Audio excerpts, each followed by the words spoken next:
Welcome back to our episode. Ryan and Kevin here with Chaos MMA. And today we have on the legend, the best commentator in sports, host of the Anik and Florian podcast, Jon Anik. Jon, man, how are you doing? I appreciate the intro, my man. Way too kind. It's good to be with you guys. I know we've been sort of trying to coordinate this for a while. So where are you guys exactly in the world? Uh, we're both from New York. I'm in PA right now, but we met you at Long Island. I don't know. I doubt you remember that. Yeah, we were in the Long Island. You probably met so many people. You probably have no idea, but it was like probably the first, like when we first went in, probably the first 15 minutes, you took a picture with us. Yeah. I don't know if you remember it. You probably took so many pictures. No, well, now that I see your faces, it rings a bell. But yeah, you guys were getting in the building early. We appreciate that. You know? Yeah, bro, we just love what you guys do. So we had to go get a picture with you. Man. Yeah, that was a great event. For our first event, it was a great event to see. And what has this year been like for you? You know, another amazing year so far for the UFC. Like, I'm sure it's been amazing for you. So how have you felt during all this? You know, you don't get a lot of time to sort of sit back and reflect, right? And so to be able to come off of that Leon Edwards performance and have a dark week for our entire live event production team, I think is a good thing. Certainly it's a good thing for Leon Edwards. I think that when you have a win like that, not that he needed an extra week to have it like reverberate with fight fans, but I think the nature of our schedule is such and the pace of our schedule is so breakneck that you don't really get a chance to celebrate great shows or great moments or great wins because you're spinning it forward to the next show. So like for us, we were able to lead the podcast for back-to-back weeks with Leon Edwards because we didn't have a show this past weekend to recap. So I thought that was a good thing, but it's been a crazy year, man. You know, I think a lot of us are just sort of mentally conditioning ourselves to get back on that international grind come first quarter 2023. Even though for me, there's been a lot of like Miami to Las Vegas, and that is taxing in and of itself. You know, it looks like Australia and Brazil and all the internationals are going to be coming back. So it's been a nice little domestic respite for us Americans, but we're going to be getting those frequent flyer miles in come first quarter 2023. Yeah, no doubt. Yeah. So UFC, best sport in the world. There's nothing better than the UFC. I'm sure you could hop on that train. So we got to talk about what happened a couple of weeks ago versus Leon and Usman. Did you expect that fight to play out the way it did, especially that first round? Well, I think we were a little bit surprised to see Leon get that first round. You know, I think anybody who, you know, has watched Kamaru Usman's career, he's a pretty good starter and, you know, oftentimes can bank early rounds. So, yeah, I mean, I wasn't surprised to necessarily see Leon out-grapple Kamaru, but certainly I was encouraged by Leon in round one. I guess I was more surprised at how listless Leon was in rounds 2, 3, and 4, because I did like his chances going in, and I did think that he matched up pretty well with Kamaru, and I did think that Leon was a layered martial artist, and I don't know, man, just I kind of shared the sentiments of his corner in the middle portions of that fight. Like, dude, like, let's go, you know? You don't want to be feet up in retirement filled with regret like 6, 7, 8 years from now. And if this was going to be Leon Edwards' only championship opportunity, like at least, you know, go out on your shield. So I was surprised at the middle portion of that fight. But obviously that is history and it's neither here nor there because the highlight is going to withstand the test of time. Yeah, I remember watching that knockout on TV. Like when that head kick landed, I was shocked. I saw his body going down, like I couldn't believe it. It didn't register in my mind. Like I just couldn't believe it. It was nuts, man. I mean, in my life. Obviously, you know, I've done this job for a long time, coming up on 11 years, and I don't think it's like a recency bias when I say that's the craziest moment that we've experienced in that booth. I mean, certainly I think Rogan would probably put the Ronda Rousey, Holly Holm fight up there because he was there and DC and I were not. But this takes the cake for me, man. I mean, when you think about Kamaru Usman being 56 seconds away from even more immortality than he already has, 20 straight wins in MMA, tying Anderson Silva's record. And with one kick, all of that goes away. It's nuts, man. And it's only part of the reason why I would agree with you that we got the greatest sport in the world. And we get to the 5th round. Dean Thomas and Rogan, they're saying, you know, Leon may have resigned himself to losing a decision, you know, kind of getting that win. But then you say that's not the cloth he's from. And then literally a second later, Leon lands the head kick. Like you were spot on with that call. Can you just talk more about that call? Like talk like knowing like Leon's not that kind of guy, and he was gonna do everything he can in that 5th round to get that win. Well, it sort of took on a life of its own because the timing ended up, being pretty ideal. But I don't know, man. I think we all were sort of a similar mindset when we were calling the fight. And I think our opinions and our analysis kind of dovetail with the energy of the corner and what I said a couple of minutes ago. Why isn't Leon trying to do more? Why isn't he making these adjustments? Why does his body language lack urgency? But when you start to suggest that a guy would be happy with a moral victory, that's different than a guy just not being able to pull the trigger or not being able to perform when the lights are the brightest.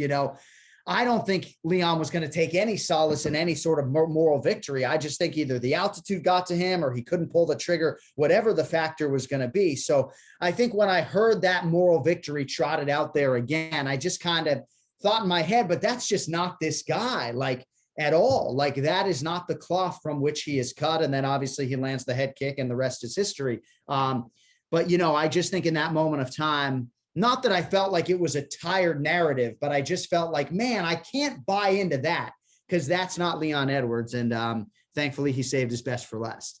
Yeah, because all week he was, talking about like this is his time. Like he was so confident he was going to beat Usman, and I know like a lot of fighters are, but going in against the pound for pound, he had that confidence that you felt like, man, he might actually do this, and he did it. And you talked about like the greatest moments ever.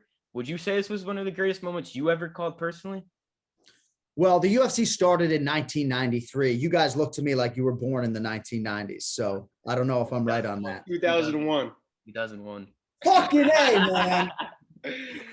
I was actually going to say that, even younger. Yeah. Even younger than the 90s. But so obviously you guys were, 8 years old, and the UFC started in 1993. So it's not as though we're talking about, we haven't had 30 years yet, right? So when I say to you guys, like exactly. So like when I say to you guys, I think it's the singular biggest win in UFC history when you combine all factors.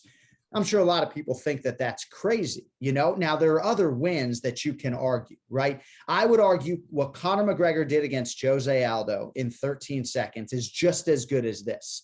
But I wasn't there for that, I think I was on the desk up top, So for me, in that booth, when Rose knocked out Joanna Jędrzejczyk, sure, there have been some other big wins. But when you account for everything that this win meant and what we were 56 seconds away from, I think this is the single biggest win in UFC history. And I hope that doesn't sound like I'm trying to build a trilogy. Like I really feel that way. And I've had 11 days to think about it, Yeah.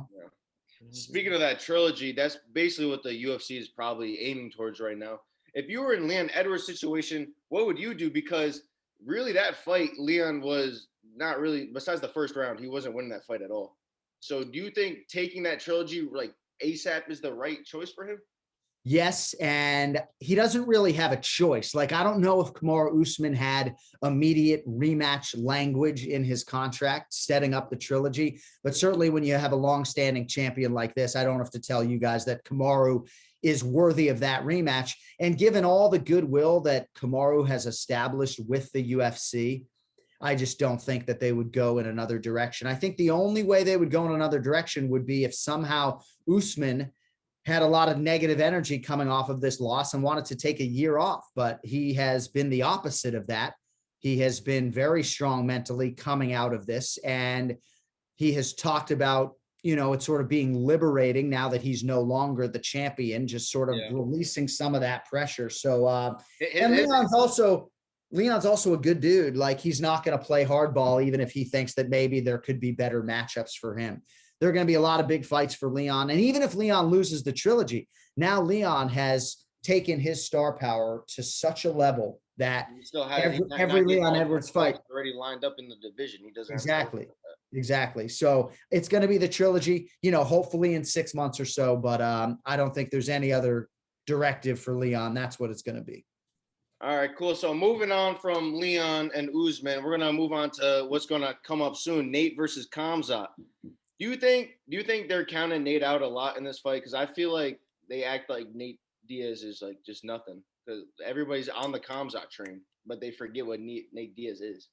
Yeah, I mean, I certainly see some stylistic challenges for Nate, but I think he's a live underdog at plus 800. I mean, that is a huge number. I'm going to take those odds. If that's the odds fight night, I'm taking those.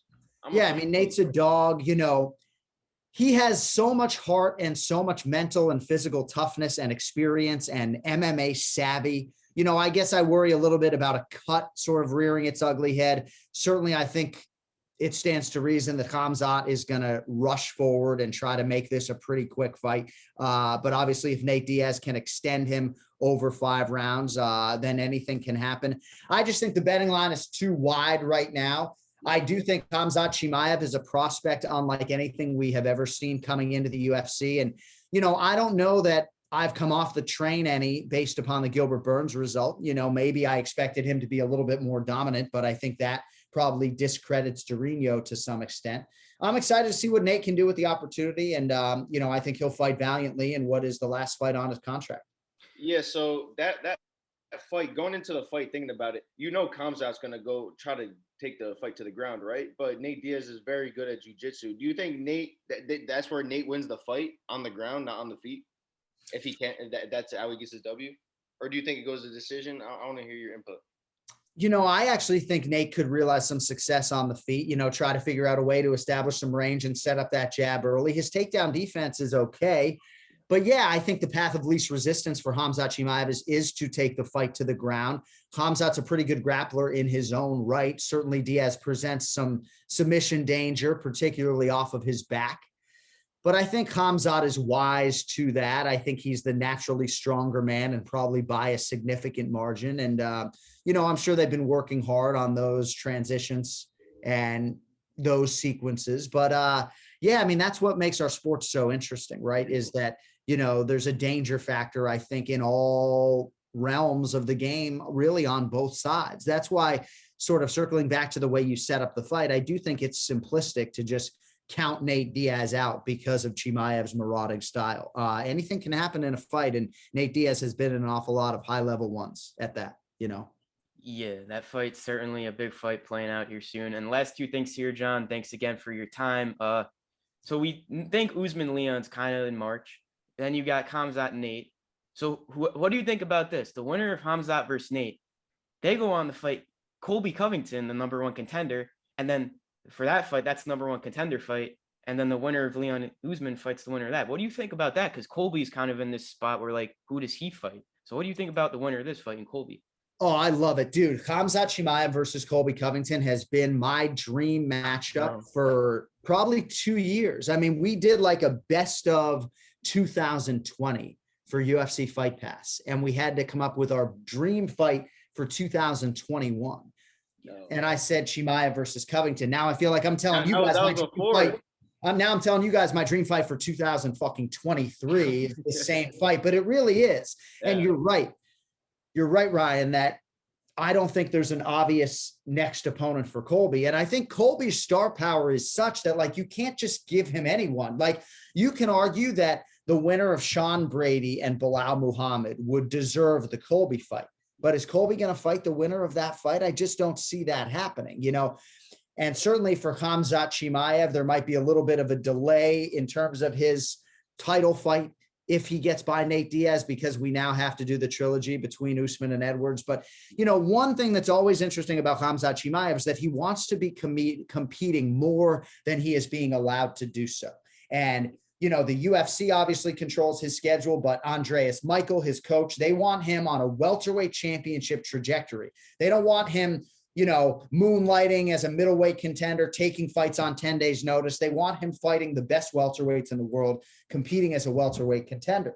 So the Covington fight would make a lot of sense. But if he beats Nate and does so decisively, you know, it's against his nature to wait, but I can't say that it's out of the realm of possibility that he would wait for a title fight. But dude, let us just pray to the MMA gods that somehow, some way, I mean, you guys are going to live longer than me, but let's hope that Khamzat and Colby, at some point, they lock the door behind them, because I need to see that fight. Just the pace, the pressure. I just have no idea what would happen. I could see that fight happening 100% if Khamzat wins this fight against Nate.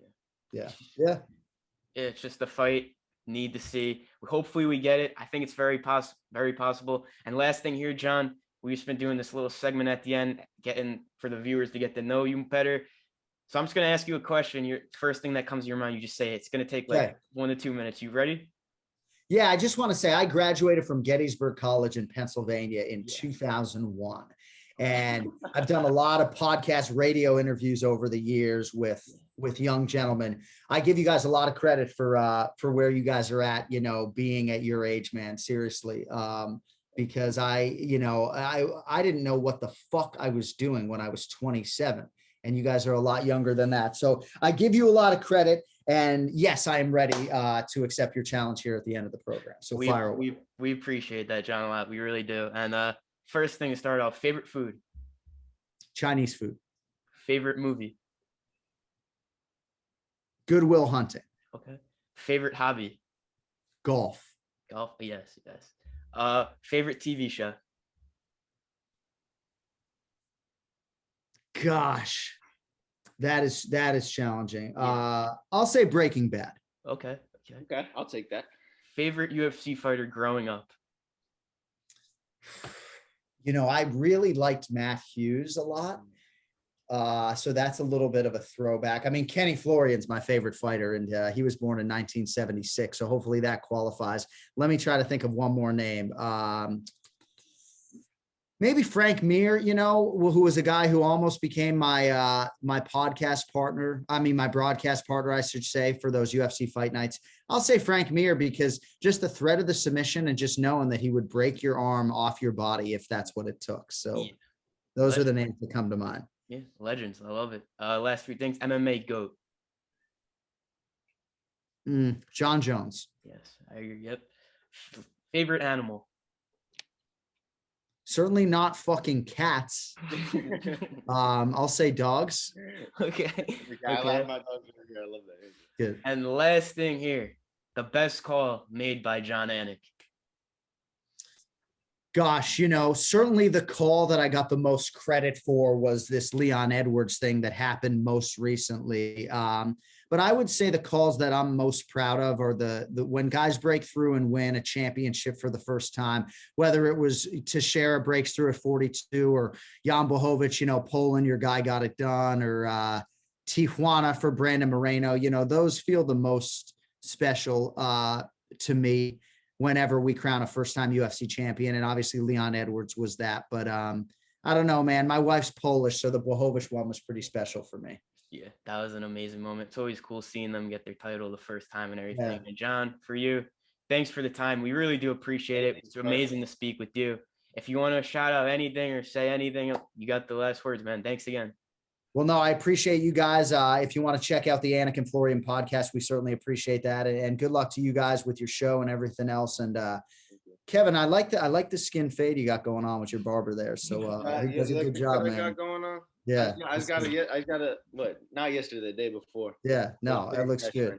Thank you. It's crazy. I mean, like in your generation, they charge like $50 for a skin fade. I could get one for like $11 back in the day. So yeah, $50. You know, I get this for about $20, but then you got to tip them too, so it's like $25. All right. Well, it looks good, champ. Looks good. Thank you, sir. Thanks again, Jon. We really appreciate it, man. And we look forward to your call next weekend. We really do.